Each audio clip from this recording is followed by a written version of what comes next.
All right, great. Thanks for joining us, folks. I am Allison Crean Davis. I'm a senior advisor at Bellwether Education Partners. We are a national nonprofit focused on dramatically changing education and life outcomes for underserved children.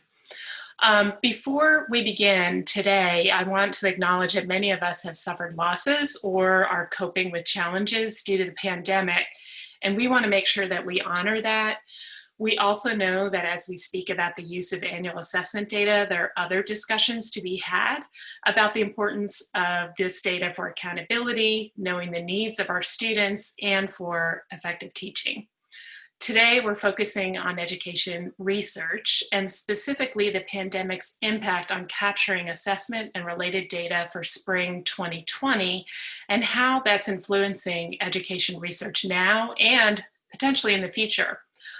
Often the research questions we investigate, particularly those at the top two tiers of the evidence pyramid, are answered through capturing and analyzing annual student assessment data.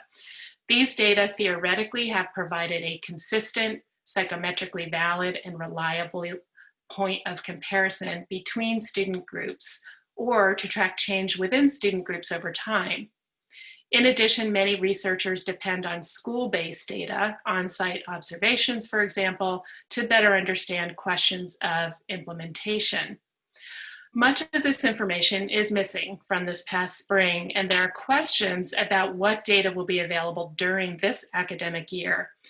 That said, we're at a time when there are so many questions that might be answered through rigorous education research.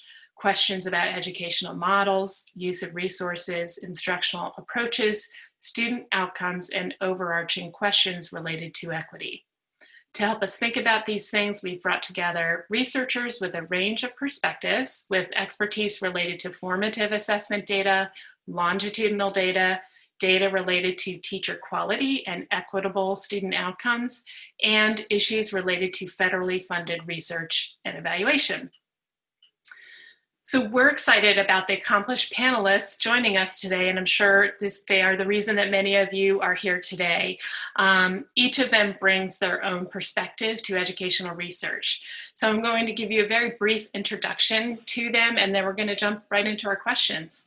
So Megan Kuhfeld is a senior research scientist with NWEA and lead author of the working paper Projecting the Potential Impacts of COVID-19 School Closures on Academic Achievement. Dan Goldhaber is director of the Center for Education Data and Research, University of Washington, and director of the National Center for Analysis of Longitudinal Data in Education Research, also known as CALDER. Constance Lindsay is assistant professor, UNC School of Education. Her research focuses on teacher quality and diversity, analyzing and closing racial achievement gaps and adolescent development.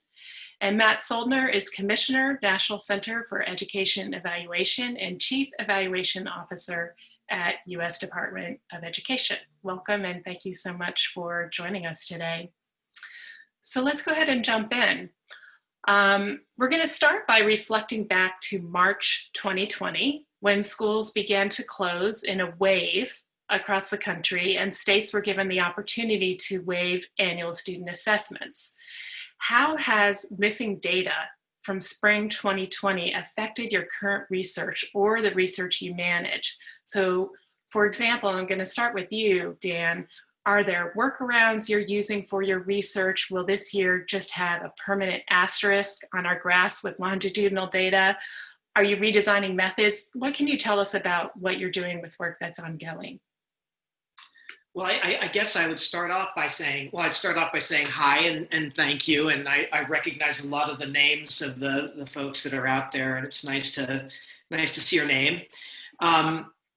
So I'd start off by saying that I was pretty lucky in that I had a couple of projects where we were working with school systems or teacher education programs on interventions, and those interventions happened prior to the pandemic and wrapped up. I think that folks that are actually trying to engage in work with the field are probably really struggled with the pandemic. The major issue that we confront on the projects we're working on right now is the fact that there weren't student assessments, standardized tests. And luckily, the funders, IES, NSF, et cetera, recognize that this is an issue. And so the significant workaround is just to add a year, hopefully, or perhaps several years onto the project so that we have enough students where we have standardized tests that we can assess with a reasonable degree of statistical certitude what are the impact of different policies or interventions. I think if we start to, if we don't have assessments this year, it starts to get harder because a common workaround is to use, if you don't have data for student achievement in year T, a common workaround is to use the year T-1 test.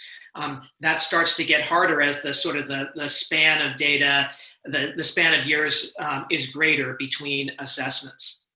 And then I don't want to take too much time. I just want to say more broadly, there are lots of other kinds of outcomes that people look at, from labor market outcomes to student attendance. And I think that those are also quite, I think we're going to have to take a hard look at the degree to which we can infer anything from those kind of outcomes, because we don't even really know the degree to which school systems have, kept attendance, or that the pandemic might be affecting teacher attrition, not just because of what's going on in schools, but because of what's going on in all of our lives.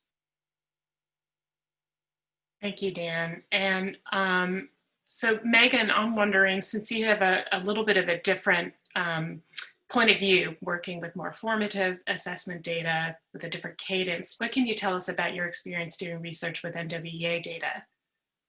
Yeah, thank you guys. Thank you everyone for being here and having me today. I am in kind of a unique position where at NWEA, we do actually have data from the 2019-20 school year, in that we have an interim assessment that was given in the fall and in the winter, and then not surprisingly, a very, very sharp drop off around March 15th when the school's closure started happening. So in my scenario, one workaround that is very applicable to me, but also in some cases may work in other research settings, is to see if the school districts we're working with do have any of these other interim or formative assessments that can be used in place of what, for many research studies, we just use the state standardized assessments, because that's kind of given across the board in states. But so that's kind of an easy workaround that works in certain districts.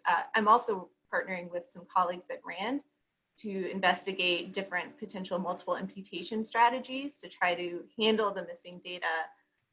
We know that this is missing data unlike any normal missing data circumstances. So there's always going to be a lot of caveats and cautions around the use of those missing data. And we're going to be exploring different strategies to see, with both historic data and then potentially just with simulations as well, to see if that can get us closer. But I think there's going to be some big important caveats about the use of that data and thinking about the different appropriate uses. It's very possible that we could do a sufficient job with prior test events at imputing for potentially getting at things like baseline equivalence, but we may not want to use those same methods for something like an outcome for the into the simulation, into the study.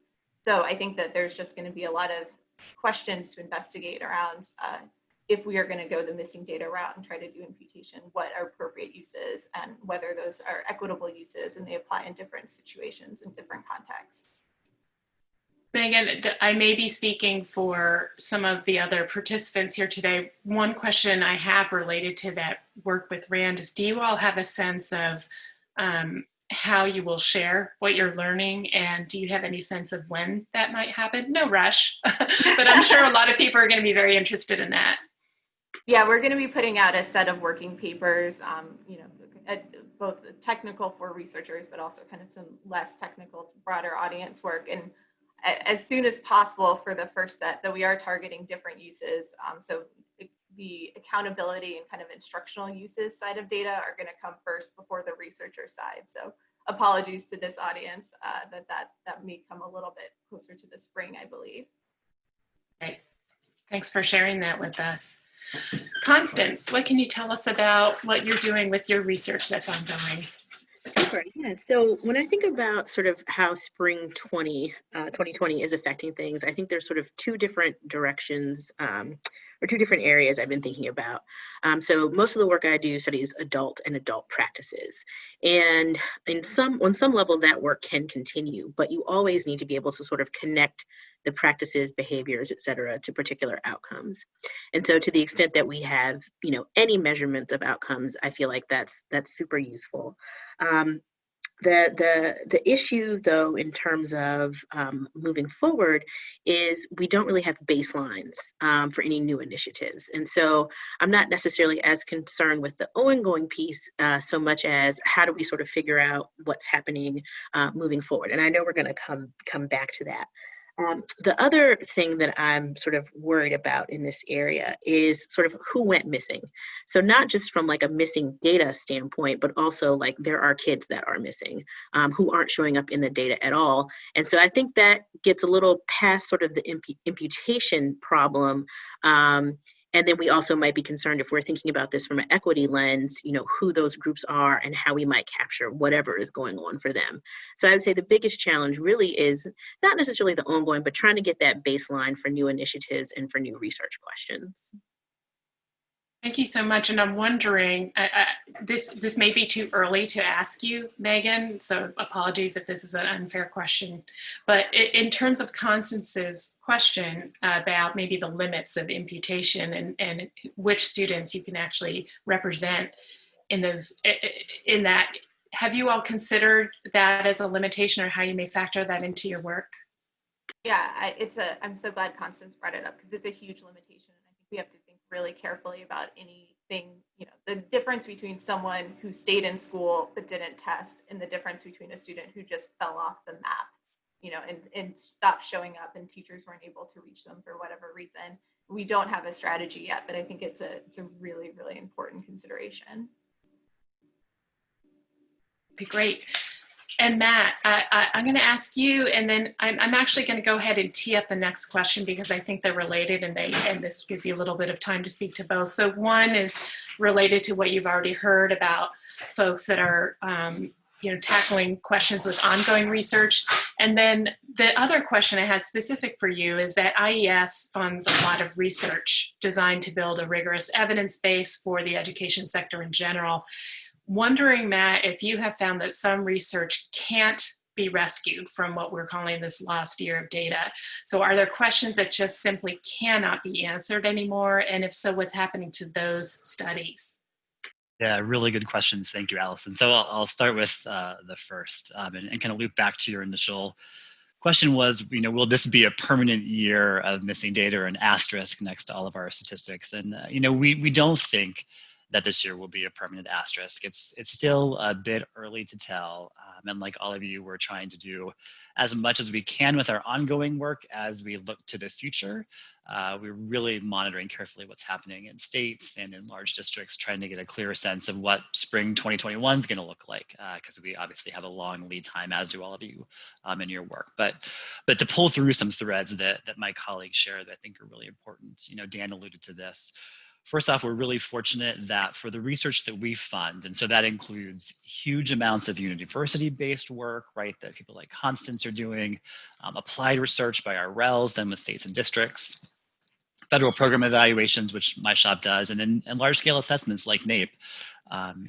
We're fortunate that we have some flexibilities.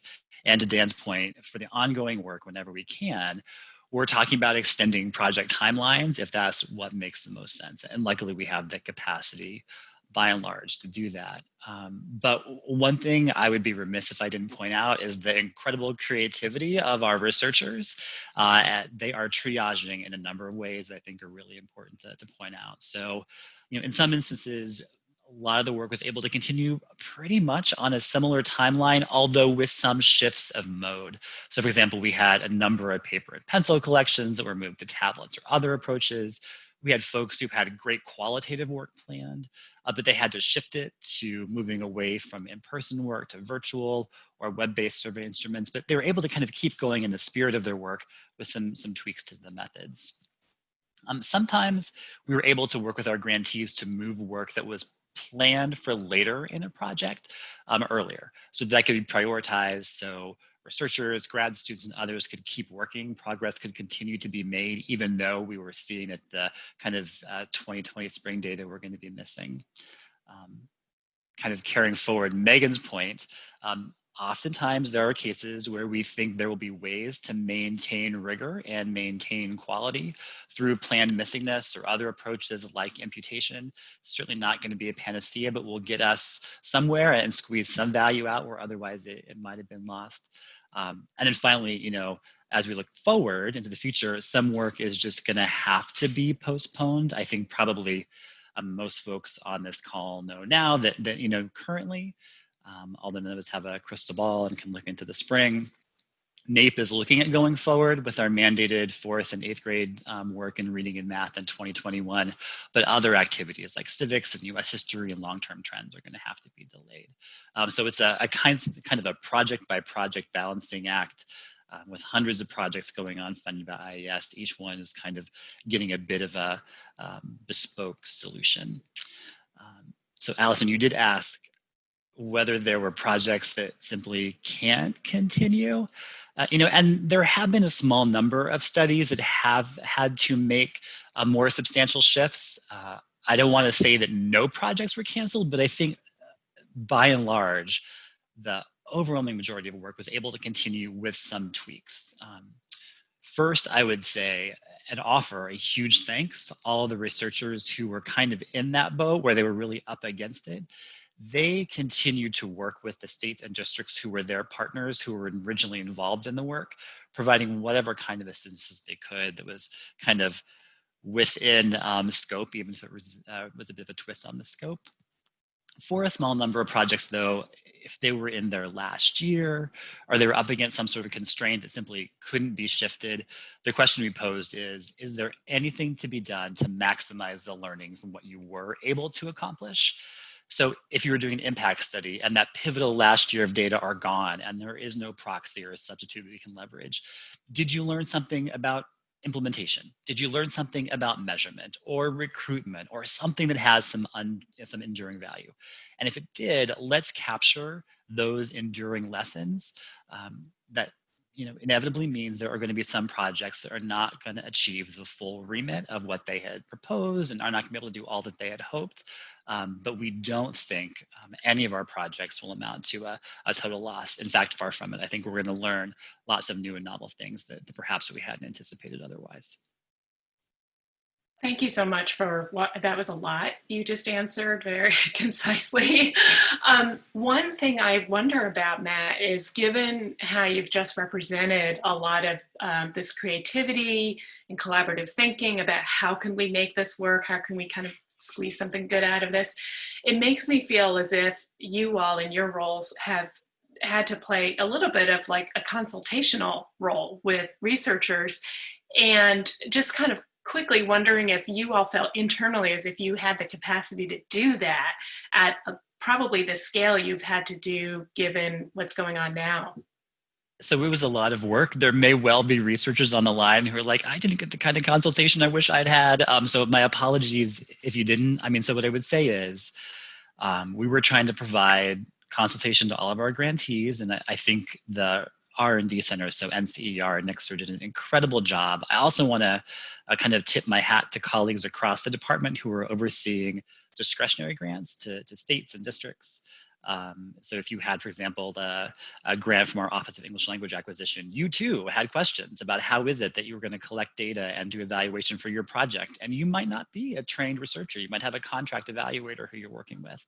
So we spent a lot of time working with program offices as well as our own grantees, trying to develop materials that pointed folks towards positive, useful solutions in ways that we thought were accessible. So I'm not going to say it was easy, and my colleagues did a huge amount of heavy lifting, but I think we will come out of it feeling as positive as we can from what we're able to provide.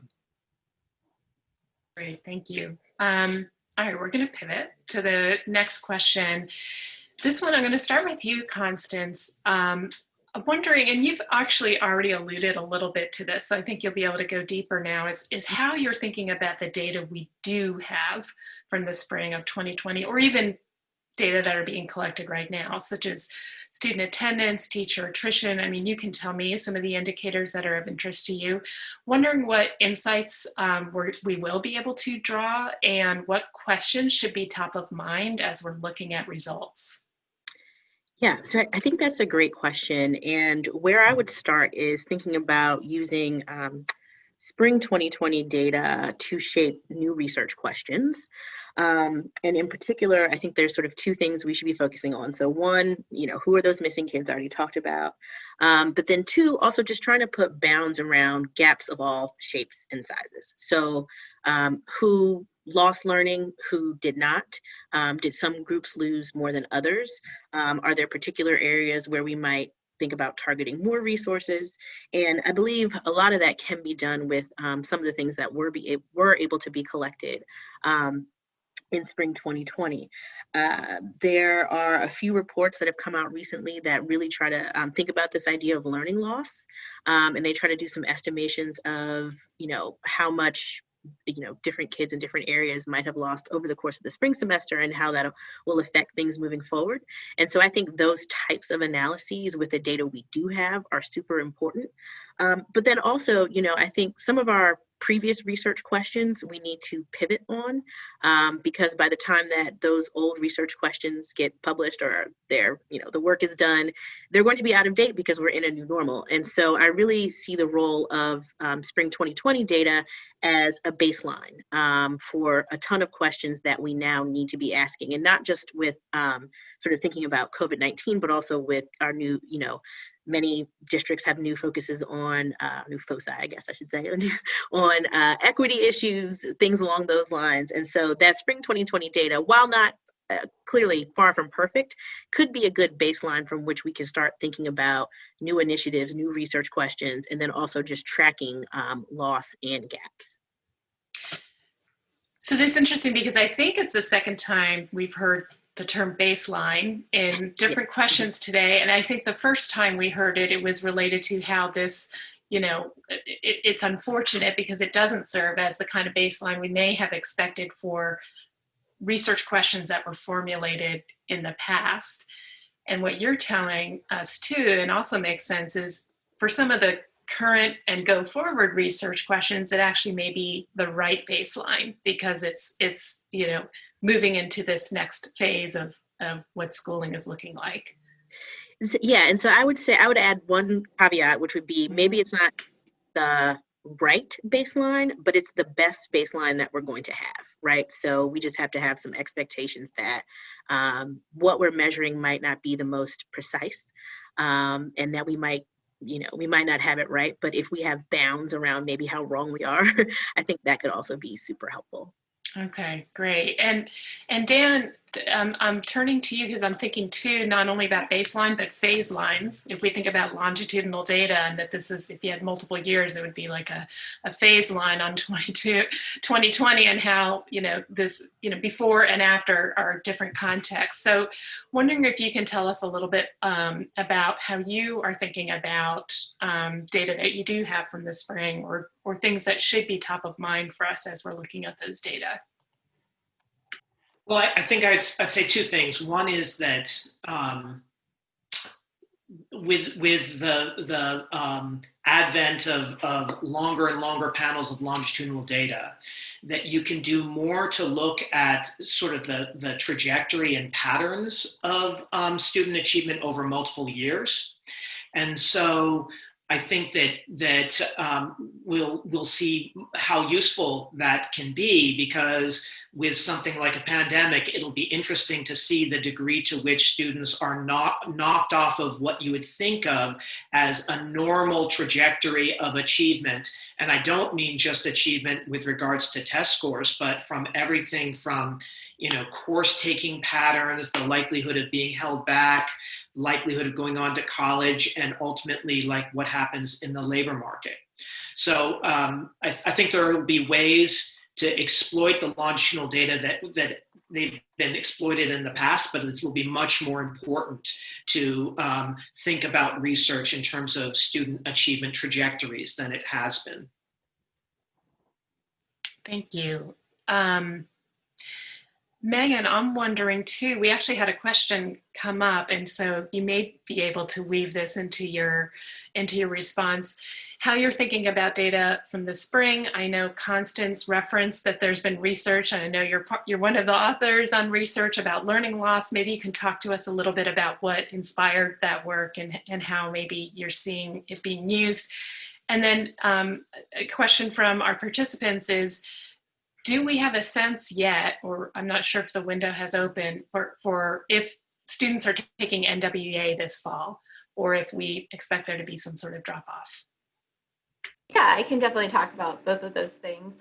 So we, to start out with the projections, I mean, I think, to Dan's point on the longitudinal data, one of the great things about NWEA is that we do have many years of longitudinal data to follow students and get kind of a baseline for what normal trajectories are. And so given that historical data that we had, we were really interested in, as well as data that we've collected on typical, in our case, summer learning patterns. So looking at what happens when students are out of school in normal contexts, we produced a series of projections to think about kind of in this worst case scenario of if kids are out of school and really not learning anything, not participating in education during those 3 months of school closures, where districts were kind of rolling out remote learning, but there were still many kinks, or students who were not able to participate due to technology limitations or non-stable housing or any of those other factors that keep us from, keep students from being involved in school when it went switched to remote. The projections were really to try to give us a sense in this absence of data of what this could look like as kind of a, typical scenario, a medium bad or very kind of worst case scenario in terms of just being out of having what would amount to a 6-month summer break, which was a 3-month school closure on top of a 3-month school break.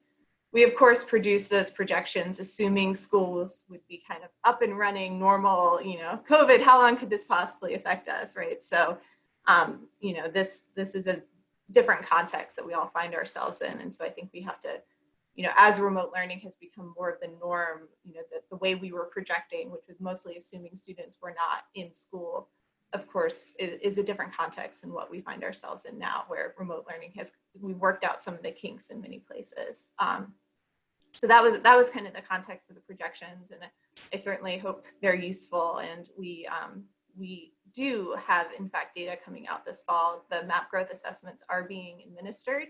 And I'm probably jumping the gun on the answer to the next question, but one of the big things that we have to worry about with those data, and this is kind of uncharted territory in a way, is that many of the assessments are being given remotely in school districts for the first time. So school districts that had always tested in person are now remote only for the fall, and figuring out how to do assessment remotely is a big challenge.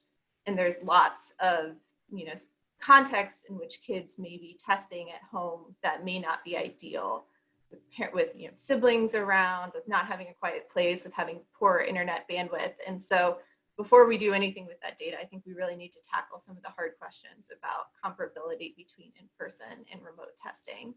And that's going to be one of the big things I'm focused on moving into the fall, is how we can use that data in a way that's fair and make sure the data quality is actually high enough that we can make claims about student learning loss patterns, for instance, that aren't just a reflection of the context in which students took the assessment.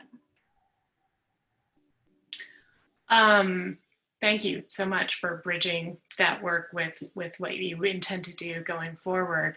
So we're going to shift our thinking to the future now, and thinking about the continued, as Megan referenced, not everything got tied up in a bow by the start of this academic year. So given the continued variability and how teaching and learning is happening across the country, how are you planning for future research efforts? And so, for example, some of the questions you might be thinking about, some of your concerns, some methodological changes, different metrics maybe different cycles of research, like, and anything else you might be able to tell me. So Megan, since you started referencing your your research, maybe you can just build it out a little bit, and then we'll pass the baton to Dan. Sure. Yeah. So, I mean, of course, we have these kind of big pressing issues to deal with on the data quality and what we can kind of appropriately use these test scores for. I think moving past that, assuming we're able to, deal with some of those thorny issues, to me, one of the really interesting questions is if we do have data collected this year, really trying to unpack the variability and learning patterns that we see and understand, we know that school districts did 1,000 different things in 1,000 different ways in the spring to try to mitigate, this kind of issue of school students not being in school, and really understanding kind of across different remote learning options that were provided. What do we see? How is associated is that with the student learning patterns? Are there things that worked really well? Are there things that didn't? Did it really depend within a district across students and their own personal circumstances? And really starting to unpack those patterns, I think, will be really important, and really especially finding out the students who nothing seemed to work and that they're really far behind, and how we identify and provide resources, additional resources to those students is really, really important to me. And it gives me a sense, I know we won't have time to explore this, but maybe in the future, it gives me a sense that often we've talked about, I know IES has spoken about, Matt, the challenge of getting research to practitioners and getting that consuming of the research. And it sounds in some ways like that there'd be such a hunger for this kind of information that maybe it can actually improve that kind of utility and uptake. So maybe that could be a positive outcome. Thank you, Megan. Dan, as I pass the baton to you, the question is on future research. I just want to plant a seed that we also have a really great question from a participant about if policymakers will be sort of paying attention to some of the answers that we're getting about how different kinds of schooling is working with kids, how that relates to longitudinal trends, how that might inform decisions about recovery. If any of you have any context about policymakers and can weave that into your answers, great. And if you don't, that's also fine, but that's sort of a burning question. So I think, the pandemic is an intervention, but it's an intervention that happened to all of us. And so in terms of thinking about research, I think, and this goes along with what I was saying earlier about looking at trajectories, I think that we have to think about the way that kids and adults are affected at different points of their schooling and affected in years outside of this year, as opposed to a lot of the research that we're all used to doing, which is fundamentally cross-sectional. And I also think that we need to think hard about how to bring in other kinds of data sources from outside of education, because the pandemic fundamentally affected people in different ways, from everything from the economic to the health impact to what is your broadband speed. And so I just think it's a real call to try and integrate data from various sectors and see what are the long-term impacts as we go forward. And then I think I'll probably use my 2 minutes, so I'll try and work the answer to the question that came in elsewhere. Okay, great. Thank you. Constance, you're up. So I think moving forward, there's a few things that I've been thinking about.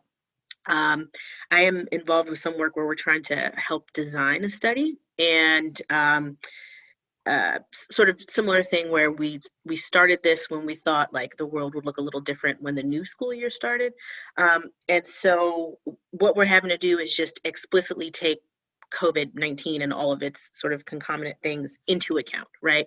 Like this is now a contextual factor. The same way when you put out your logic model, you say, this is a high poverty district or whatever, you have to have COVID as a characteristic that is in your analyses.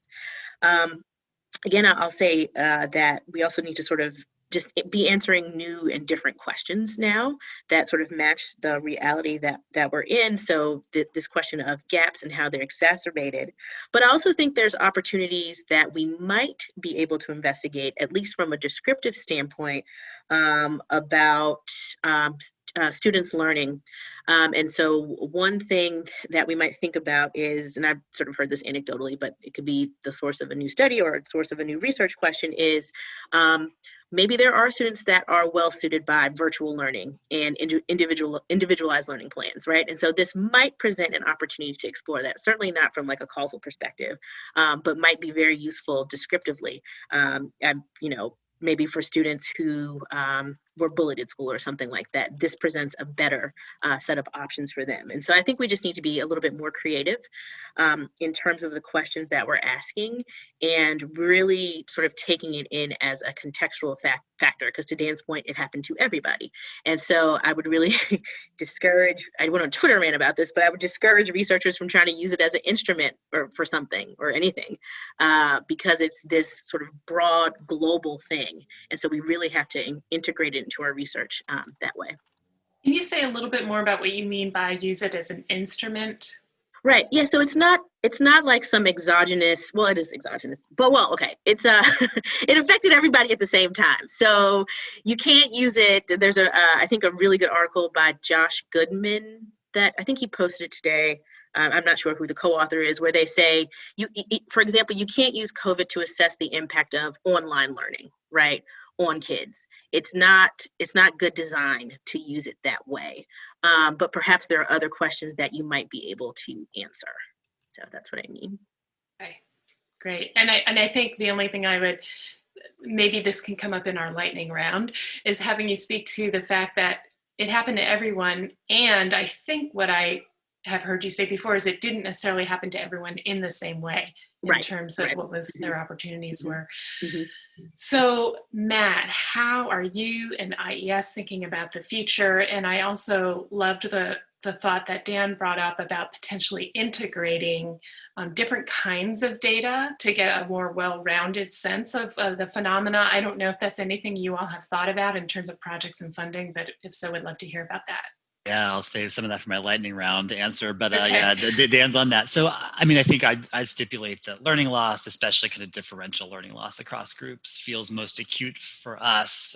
The thing that felt most acute for us in the kind of immediate aftermath, I think, and Mark Schneider, our director, has written about this, is some sense that we were flat-footed about what the world wanted to know about education technology. And so it's probably not a shock to anybody that we have spent just a lot of time thinking about how well prepared we were to respond to that, which then brings up issues of how we're horizon scanning and how we're finding the next thing while filling this gap in ed tech, which to your point, Allison, and Constance, we still have a lot to learn about and might be a great solution for some folks. It'll be really interesting to see how our field initiated portfolio shifts in response to what's happened. Mark Schneider, our director, has written about some things he wants or he sees in the offing, particularly in ed tech, that I think folks should be aware of. First, he's written publicly that he wants to have a prize to identify best-in-class digital learning platforms, which may be a solution for some students, and how we can support the developer ecosystem. I think we'll also see just probably increased investment in that space more directly. Finally, worried about audience. You kind of raised this, Allison.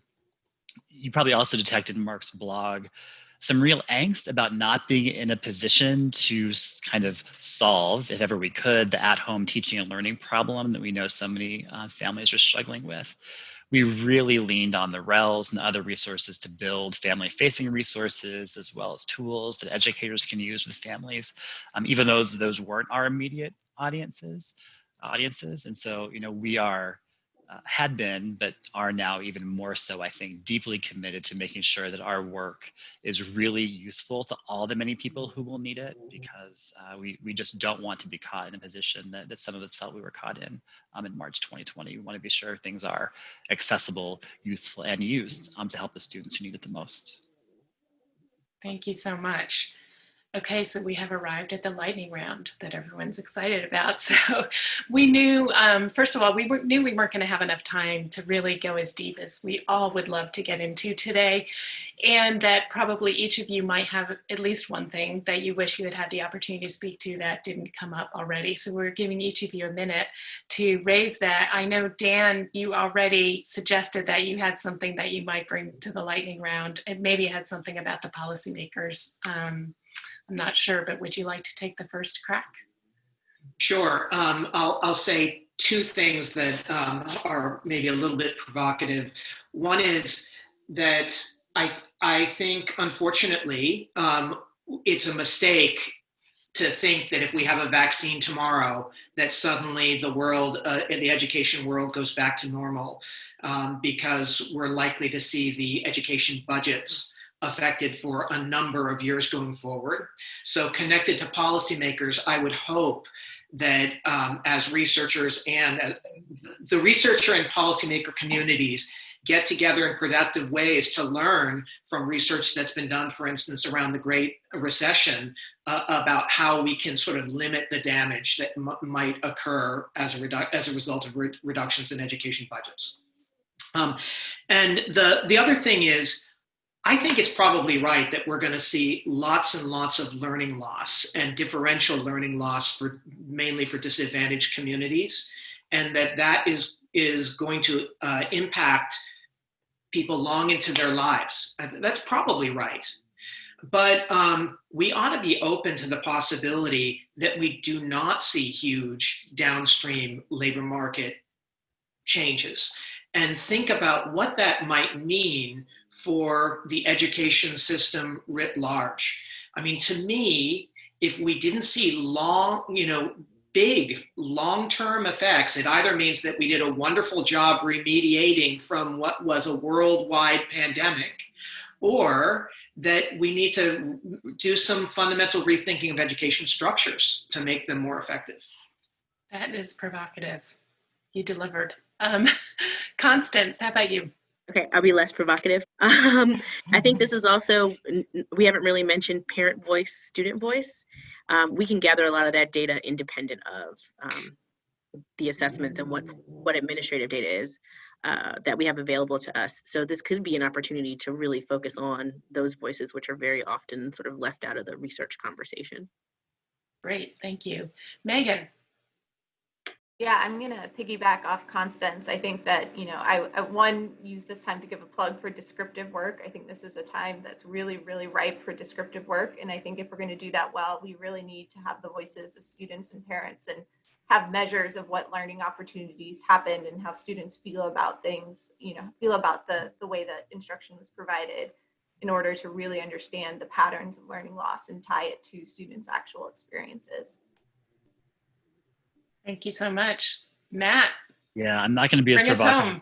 Yeah, I won't be as provocative as Dan and say education as a weak treatment necessarily. But yeah, I really want to encourage, this, I think if this shows us anything, it shows us about the interconnectedness of our systems, everything from early childhood education to workforce to healthcare. I really hope we think about research that takes a truly systemic approach. I can't imagine that 2024 is going to look like 2019. I hope we see a lot of new models that emerge that we can test and see if they can better meet the needs of learners and families. What's the saying? Necessity is the mother of invention. I hope we see some wonderful new innovation that can really help us build systems that are more resilient, that take better care of all of our students and take into account the fact that learning in a classroom is so deeply connected to every other facet of life. We have to be building kind of a broad net. So if folks have ideas about how IES can be supportive of that, please reach out. We want to hear your feedback. Thank you so much. We are exactly on time. So I really want to thank this panel for engaging so authentically and bringing your specific lenses to the questions that we had today, and also the audience. I know we didn't have a lot of time, but we were able to respond to some of your questions, and thanks so much for contributing those to us. And then we at Bellwether will find a way to synthesize some of what we heard today and get it back out either in a blog or some other format. And I think we've got the folks' registration info, and we can send that out to you when we've got that pulled together. Really want to thank everyone for joining us and participating in the panel today. And thank you so much. Have a great rest of the day. Okay. Bye-bye. Thank you. Allison, bye, Thank you. everyone. Thank you. Be safe. Have a good day.